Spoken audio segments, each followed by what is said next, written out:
अगर आप भी चाहते हैं बिट्टू मलंगिया एंटरटेनमेंट का ऑडियो वीडियो सबसे पहले आप तक पहुंचे, तो लाल बटन को दबाकर चैनल को सब्सक्राइब करें और बेल आइकन दबाना ना भूलें।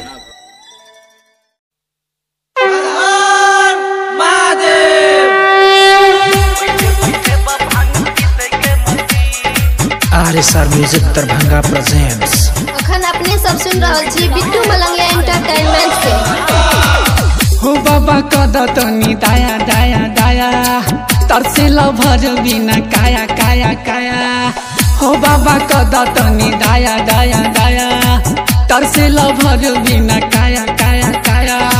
जहिया तो हो बाबा खुशी के दिन, जहिया तो हो बाबा खुशी के दिन। तोरा मंदिर के बगल में किनबा जमीन, ओइ जे बैठे बा भांग पीसे के मशीन। तोरा मंदिर के बगल में किनबा जमीन, ओइ जे बैठे बा भांग पीसे के machine. DJ Bittu Malangiya, DJ Bittu Malangiya Darbhanga presents. Madhubani Madhubani बाजार नेपाल।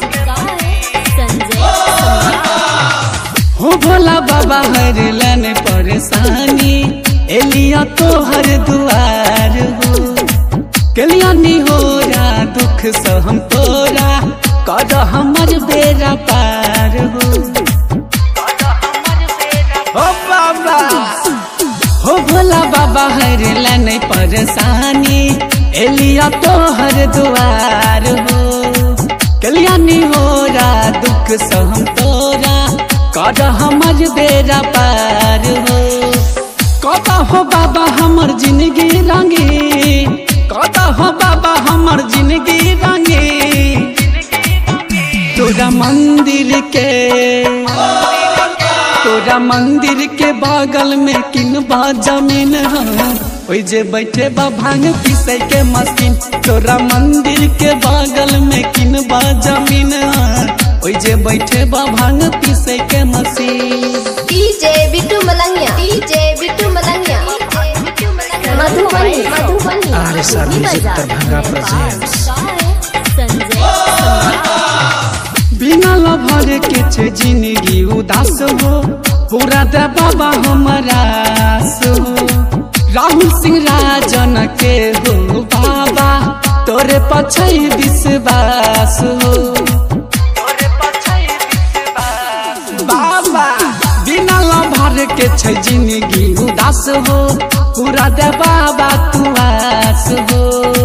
राहुल सिंह राजन के हो बाबा, तोरे पछै विश्वास हो। रात छे जिंदगी बाबा को देन दी, रात छे जिंदगी बाबा को देन दी। तोरा मंदिर के बगल में किनबा जमीन, ओइ जे बैठे बा भांग पीसे के मशीन। तोरा मंदिर के बगल में किनबा जमीन, ओइ जे बैठे बा भांग पीसे के मशीन।